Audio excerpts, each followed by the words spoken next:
and welcome back to Dusting History. Got a great picture today. This is the Wright aeroplane ready for flight. It's a stereogram, and today I'm going to try something different. I'm going to try and repair both sides of it and colorize both sides of it.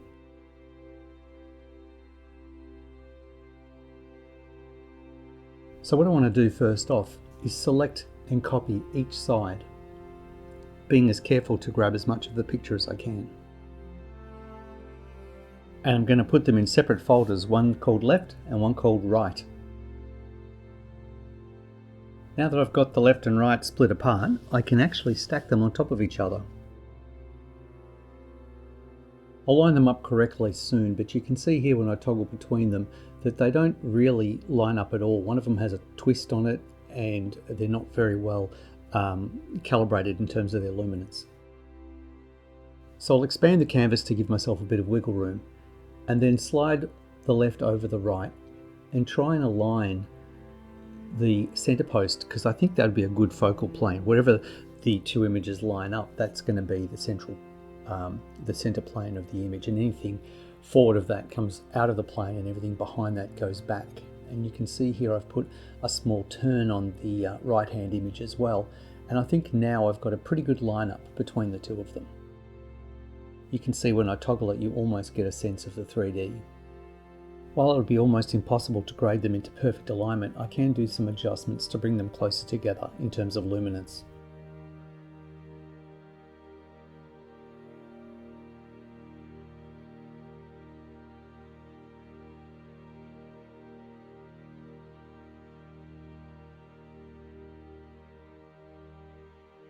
You can see the image on the right has got a ton more dirt in the sky.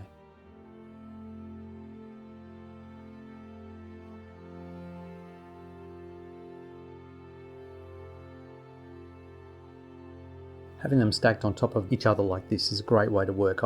I did start having them side by side and was trying to adjust the luminance that way, but doing it this way is far more efficient.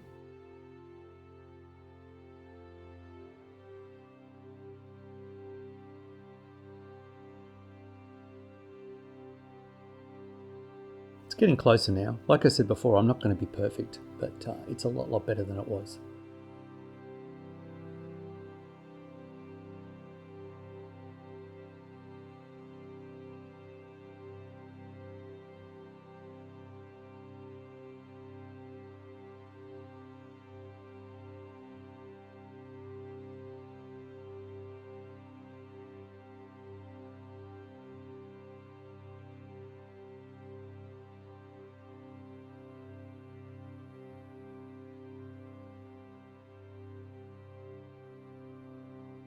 And now I move on to despotting.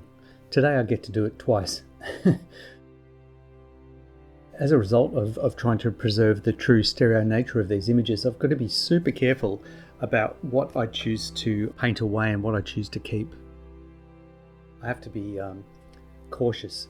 Even see that guy in the background's got a wristwatch on. I thought that was a white dot on his wrist, but I went and looked at both images and that same dot's in the same spot on both, so I have to assume that's a highlight on the front face of his wristwatch.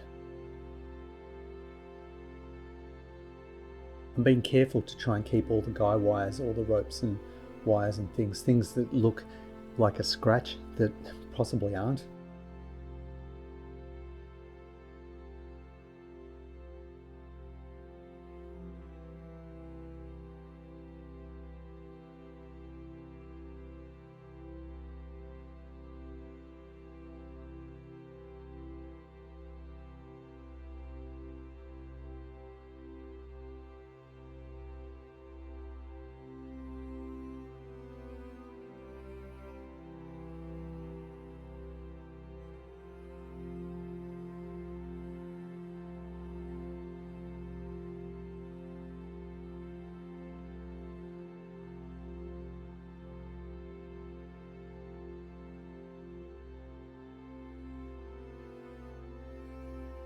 And onto the second image.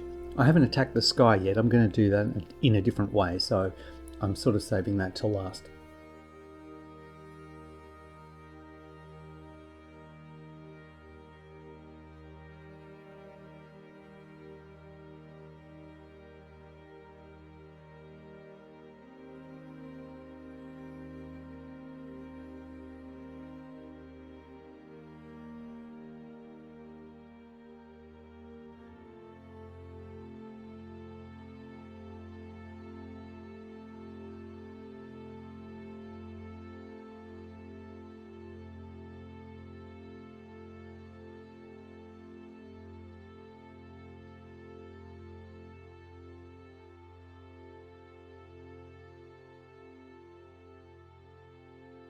Now that's both images cleaned up, I can move on to the sky.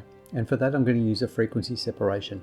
I have checked the luminance of the sky and it's almost identical from one side to the other. There's not even an appreciable gradient through the sky. So I'm just going to use a single colour and I'm going to paint that above the blurred part of the frequency separation and below the grain layer. You can see that grey layer above is retaining all the grain and fine detail. You can see me turning that on and off to make sure I'm not making any mistakes here.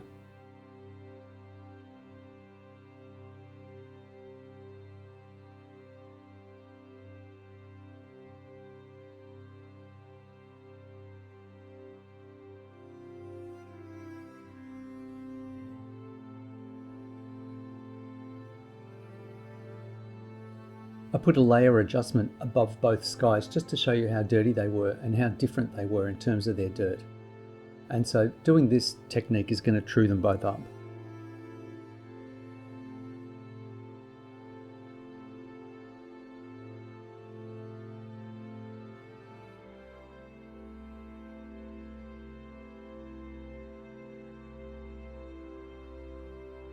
I'm going to quickly build two shapes. A square and then a rounded square, and I'm doing that to just create a selection set so that I can crop both images down to that original kind of curve profile.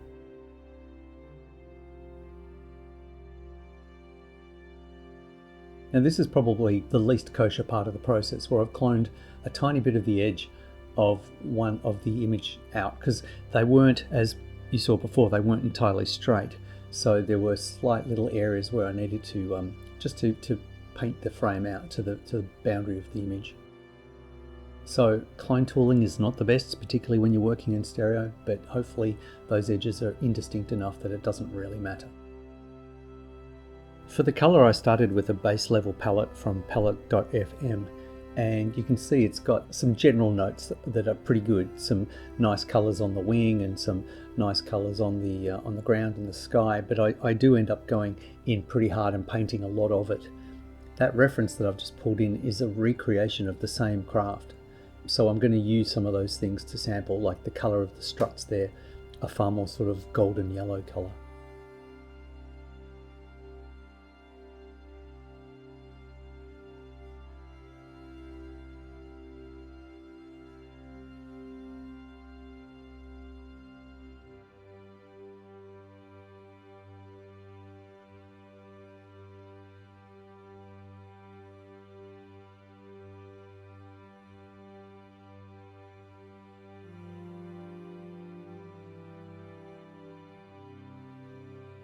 I don't know if that's Orville or Wilbur walking over to those two guys, but I've always wondered what he might be going over to ask them or to tell them, what information he's got for them. I'm noticing one of them's hanging onto the wing with his hand there. I should open that up for some kind of caption competition.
I found it really hard to try and identify the kind of uniforms these gentlemen were wearing, so I went for something of the period. Looks more like a general's jacket or something, but it did have a hat similar to the two guys on the left, so I used that as my basis. I also like the way that there was a little bit of blue in the visor of those hats, and I do go in and paint a little bit of that sky colour on the highlights of the hats, and I think it was super successful, really added a little pop.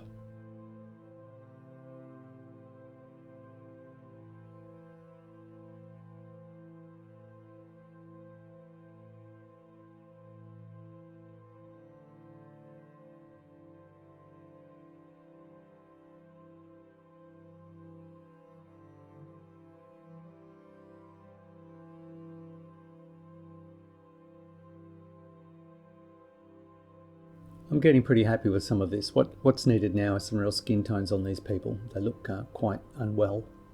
So again, I'll try and find some reference, something that has a similar kind of light, not too much of a bright sunlight kind of look.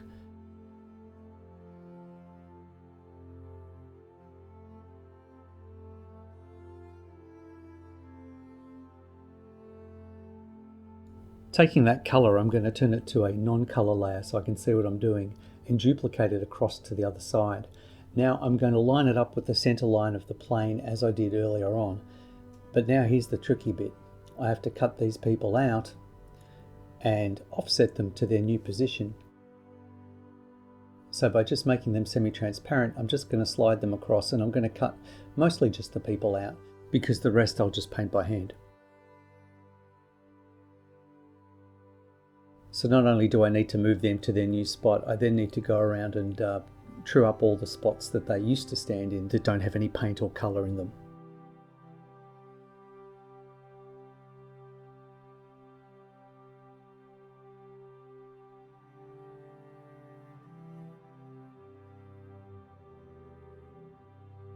Just a little bit of housekeeping, and now I can get on and paint colour into those areas where there is offset.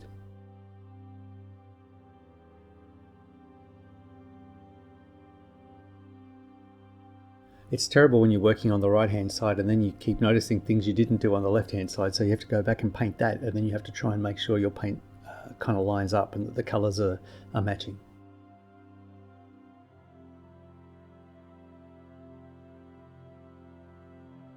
So you can see there they've got like a grey profile around them. That's where I cut and pasted them and shifted them to the right, to the left, sorry. Again, more cleanup. I kind of forgot that guy's fingers.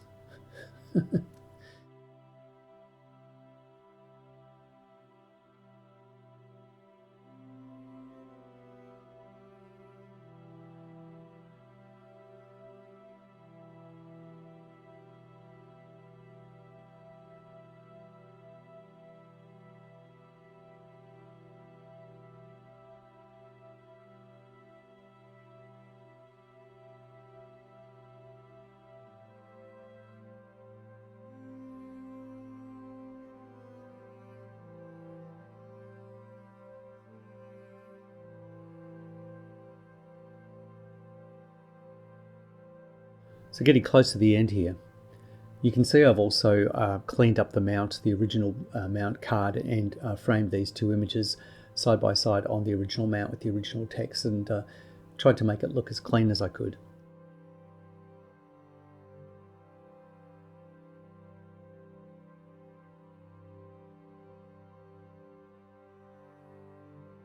And this is one I'm definitely going to print out and try on my stereogram, see how successful it was. It should be more true 3D now that they are trued up and squared up and the rotations have been adjusted for. And here's a quick flick. Warning, this will flash a little bit.